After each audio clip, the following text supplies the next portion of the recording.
E o Destino Cult pegou a estrada em direção ao primeiro encontro regional de cultura e turismo de Estrela do Sul.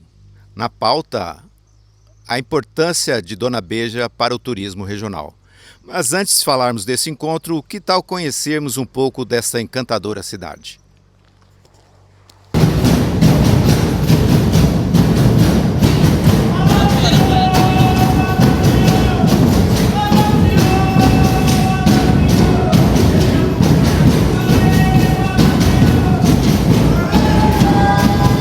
Localizada no Triângulo Mineiro, Estrela do Sul já foi cenário de A Saga e Valentina, dois filmes premiados no Brasil e no exterior.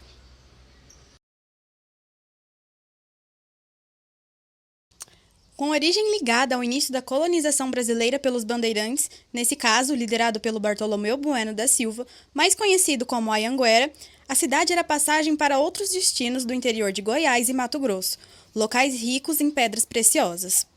O processo de urbanização só foi intensificado a partir de 1852, quando foi descoberto o famoso diamante Estrela do Sul. A cidade guarda em suas ruas e casarões a herança de um passado que já fez dela um importante centro econômico regional.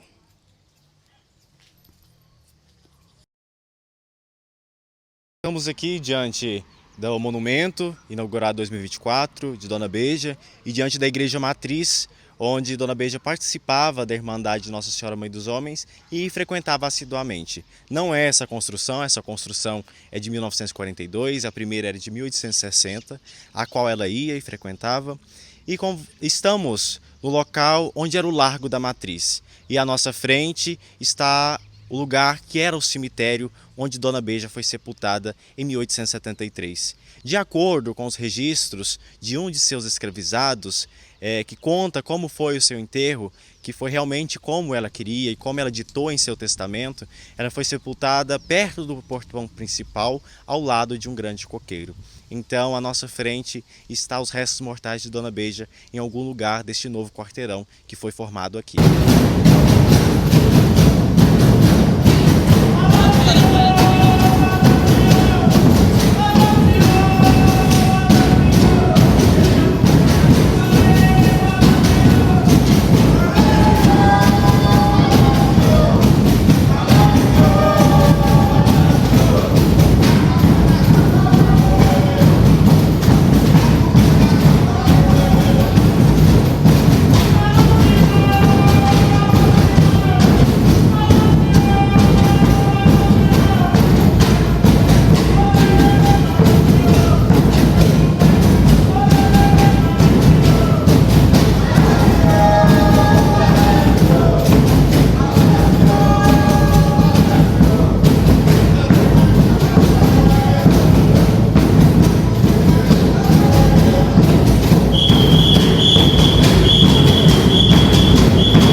Estamos aqui na escadaria da casa de Dona Beja, a única parte que sobrou da casa, que foi destruída. Algumas pessoas contam que foi por um incêndio, outras pessoas contam que foi por um alagamento.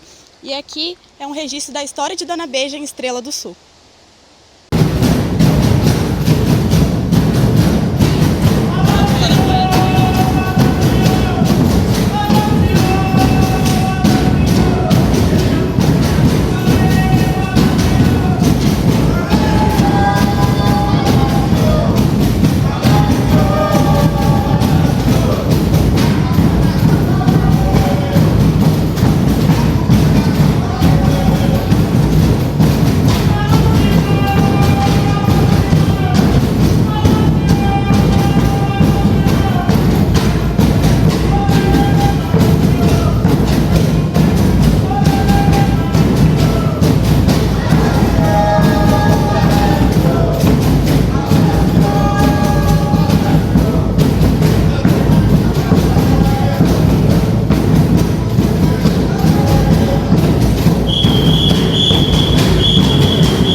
cidade aconchegante, cheia de história? Eu sou Carol Calura e agora te convido a assistir comigo um pouco do primeiro encontro regional de cultura e turismo de Estrela do Sul.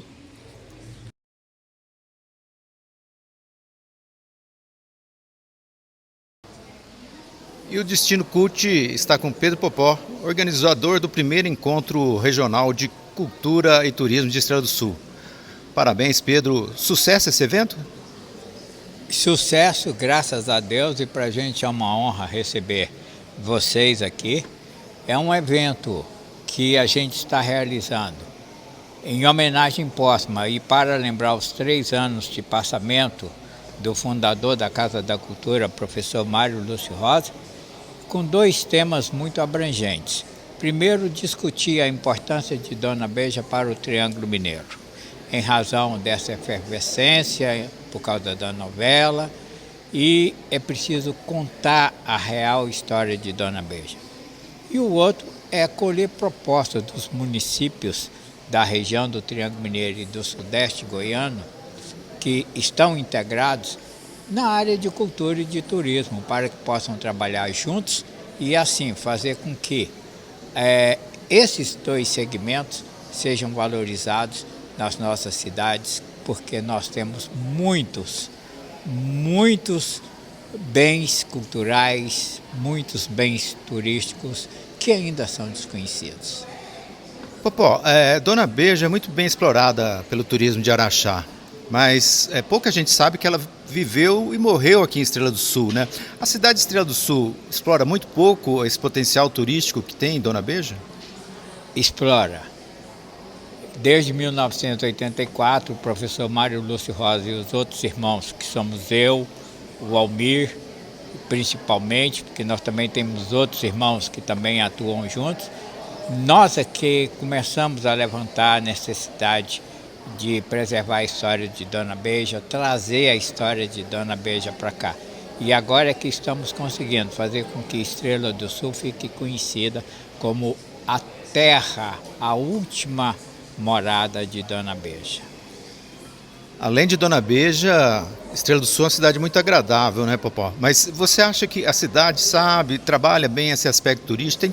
Tem uma arquitetura colonial linda, tem muita oportunidade de turismo. E você acha que existe um potencial de turismo que a cidade não está sabendo explorar ou está sabendo explorar?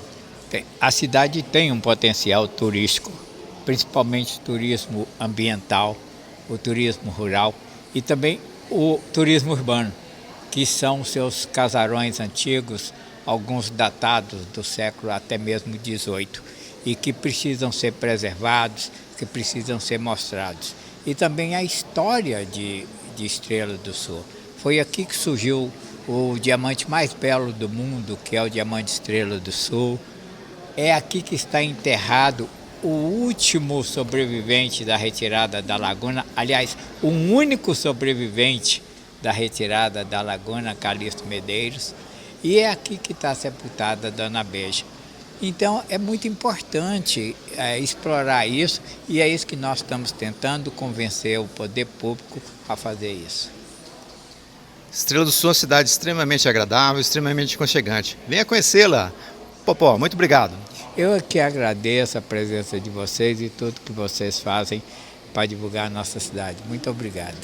E eu estou aqui com o Matheus Fernando. Matheus Fernando, os casarões e a igreja matriz são importantes testemunhos históricos daquela época próspera, né? E eles compõem um circuito turístico muito importante dessa região, que atrai muitos visitantes interessados na arquitetura, na história daquela época. Mas o que mais tem aqui em Estrela do Sul, em termos turísticos? Olha, como você disse, os casarões, essas edificações são testemunhas silenciosas, como eu gosto de dizer, de toda a história de Estrela do Sul, desde a época da bagagem diamantina. E temos um vasto acervo, um acervo sacro muito grande, a igreja matriz, todas as nossas igrejas sombadas, os nossos casarios, também temos as visitações paisagísticas que compõem também o nosso patrimônio, como o Morro Vermelho, as ruínas da Beija, as várias cachoeiras que temos aqui no entorno de Estrela do Sul e dentro do município. E o Destino Cult de hoje está aqui com Lenora Alcioli, descendente de Dona Beija. Lenora, afinal, é Dona Beija ou Dona Beija? Ai, eu não considero Dona Beija com I. Tem que ser Dona Beija, é o nome original dela. E a gente vê na história a Dona Beija como uma mulher muito independente, muito empoderada. Realmente tudo isso é verdade? Tem alguma outra história da Dona Beija que você pode contar pra gente? Não só é verdade, como ela viveu no tempo dela como uma mulher à frente do seu próprio tempo, porque ela contestou o machismo vigente da época, que era terrível, ao ponto dela ser raptada, a casa do avô invadida e ela sido levada à força para um relacionamento que ela não escolheu. Então é por isso o comportamento dela depois posterior, porque ela estava dizendo a todas as mulheres que não era por aí, não era porque o que tinha acontecido com ela que ela ia ser uma mulher submissa, que ela poderia escolher quem ela quisesse para ser companheiro dela. É realmente uma história muito inspiradora, né? E essa força, todo esse empoderamento feminino é presente nas mulheres da família de vocês? Muito presente. Meu pai não nos criou para casar, começa por aí.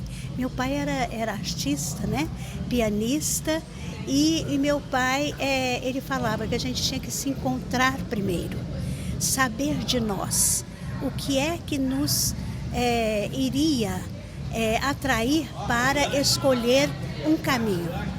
Muito obrigada, Lenora. Nada, obrigada a você. Se tem uma coisa que eu gosto é de conversar com pessoas inteligentes, pessoas que têm consideração e ajudam a preservar a cultura. E eu tenho a honra e o prazer de conversar com Arlindo Drummond. Arlindo, mas antes da gente bater um papo sobre esse evento, eu gostaria que você falasse um pouco sobre o museu que vocês mantêm em Tuiutaba, o Museu da Vera Maximiano Drummond. É uma coleção de família que foi tomando forma à medida que a comunidade foi sabendo, conscientizando e foi doando peças para o museu.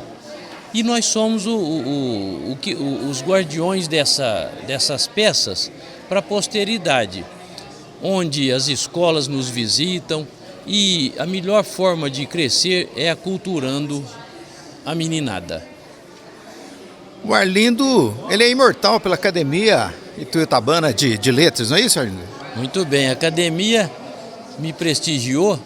Você sabe muito bem, doutor, o homem precisa ter grandes amigos que promovem a gente e a gente não sabe se merece ou não, mas aceita com muito bom grado.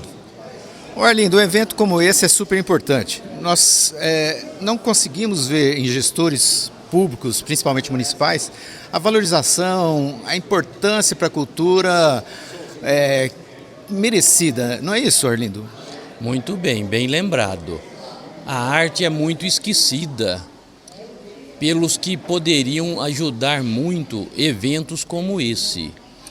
É onde nós temos que saber eleger alguém que preocupa com o artista, com a arte, porque nós não sobrevivemos sem arte. É muito deixado de lado, mas se prestarmos atenção, é uma das coisas que mais enobrece o homem. É conviver com artistas, com a arte, museus, eventos como esse, relembrando a história de pessoas que marcaram época e que nós, sucessores deles, devemos, no mínimo, homenageá-los. Arlindo, muito obrigado. Excelente evento. Bondade, obrigado pela presença. Destino Culto com a doutora Glaura Teixeira. A doutora Glaura Teixeira fez muitas pesquisas importantes na área de história social, importantes, envolvendo muito Araxá. E agora eu estou aqui para perguntar para ela, doutora, qual a importância da Dona Beija para o Triângulo Mineiro? Olha, eu costumo dizer, existem dois personagens historicamente importantes. Nós temos a Ana Jacinta de São José e a Dona Beija. A Ana Jacinta e a Beija, mitificada. Elas viveram, né, em tempos diferentes. O século XIX é o século vivido e o século XX é o século eternizado. Então, eu particularmente acho que ela representou o papel de uma mulher do século XX, XXI, porém exercido no século XIX. Né? Uma mulher à frente do seu tempo. Uma mulher independente de opiniões, Sim. né? Que trabalhou pela sua subsistência, e é isso que nós temos mesmo, as fontes históricas disponíveis nos indica isso. Trabalhou pela sua subsistência e mesmo tendo uma origem pobre, ela consegue uma posição inserida na elite local de Araxá, assim como suas filhas também, e de uma personalidade, uma opinião própria que ia muito além do mito, da imagem da mulher bela, sedutora. Aquele estereótipo, né, que ainda até hoje persiste na época de hoje, né? Exatamente. Né? Então, no caso, a personagem, Ana Jacinta, é importante historicamente, politicamente, economicamente, culturalmente para a nossa região aqui das Gerais. E o mito, igualmente importante, dentro de um contexto cultural, simbólico, imaginário. Doutora, mais uma pergunta, qual a importância da história? Olha, é uma pergunta aparentemente simples, mas ao mesmo tempo profunda. Eu vou te responder com a resposta de um historiador alemão que morreu na prisão nazista, executado, e lá ele escreveu o seu último livro. E esse último livro, Marc Bloch, Apologia da História, ele começa com uma pergunta que o filho dele: papai, para que serve a história? A história, ela é o nosso ambiente, é a nossa vida. A história, ela tem todos os aspectos econômicos, políticos, culturais, identitários, sociais também. E aí, com a ampliação cada vez mais do conceito de história, da necessidade da interdisciplinaridade, ela entra para o campo exatamente da sociologia, antropologia, da cultura. É um papel muito importante, né? E sim, cientificamente sim, é comprovado esse papel. Agora eu particularmente, eu sou uma apaixonada pela história. Muito bom, muito obrigada, viu, doutora Glaura? E o Destino CUT está aqui com Ana Valéria, secretária da Cultura de Patrocínio. Ana, qual que é a importância de eventos como esse para o desenvolvimento da cultura?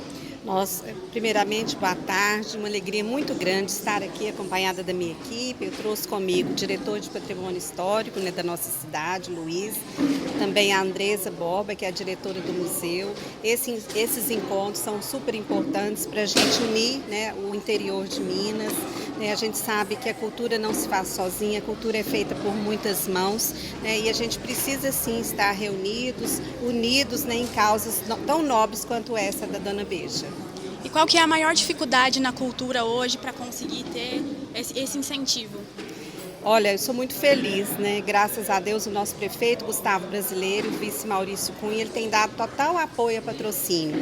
A nossa cultura lá em Patrocínio, tanto a cultura quanto o turismo, né, tem sentido esse abraço do governo, e isso é fundamental. Eu quero aqui, inclusive, agradecê-lo e conclamar a todos os prefeitos que valorizem, né, os setores culturais de suas cidades.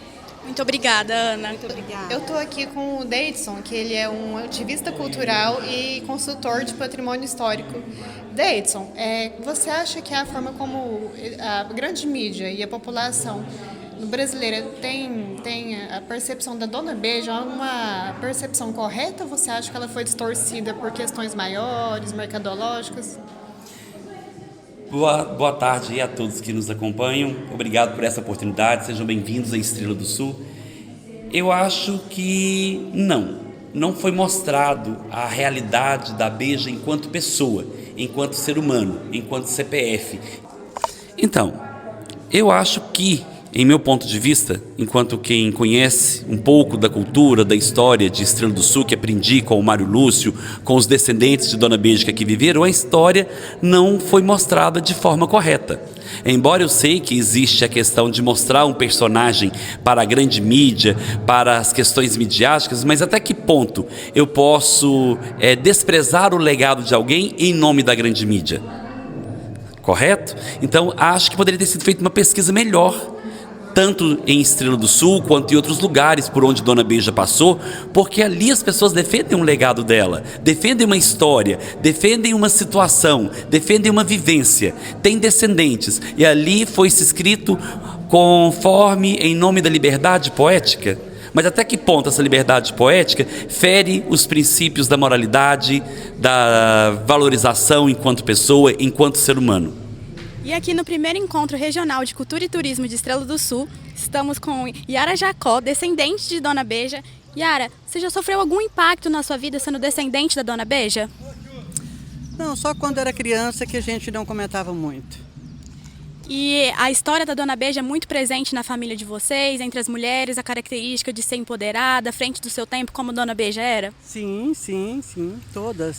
As que eu conheci, as descendentes, bisnetas que eu conheci, todas assim, todas sempre inteligentes, dinâmicas, sabe?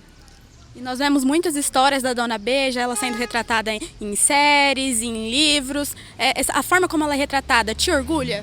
Muito mesmo, porque eu sei que a gente descender de uma mulher nesse nível, né, ela analfabeta e fazer o que ela fez, conseguiu o que ela conseguiu, é muito importante. E qual dessas representações mais agrada a você? Dela, da Beija, eu acho que é a coragem dela, sabe? Ela não teve medo de encarar o que veio pela frente, o que ela foi obrigada a fazer, né? Ela teve que sobreviver ao que aconteceu. E ela sobreviveu com muita dignidade. Yara, muito obrigada pelas respostas. É muito legal saber um pouco mais de uma mulher tão forte como a Dona Beija. Nós agradecemos muito pelas respostas, viu? Eu que agradeço. O que nós temos de Dona Beija? Dona Beija, ela nasceu em 1800, filha de Maria Bernarda dos Santos, teve um irmão. E seu estado civil era solteira, e nesse estado civil ela teve 2 filhas. Nós só sabemos disso porque ela fez um testamento já morando aqui em Estrela do Sul em 1869. Afora isso, nós não teríamos o documento dela a respeito disso. Então, esses eventos e essa socialização e compartilhamento de pesquisas e de identidades, de personagens, de características da nossa história, vem cada vez mais enriquecer essa história. E a Destino Cult fica por aqui, com muita dica de turismo e muita história. Eu sou a Kazuei Yoshizumi e te convido para o próximo Destino Cult da revista Cult.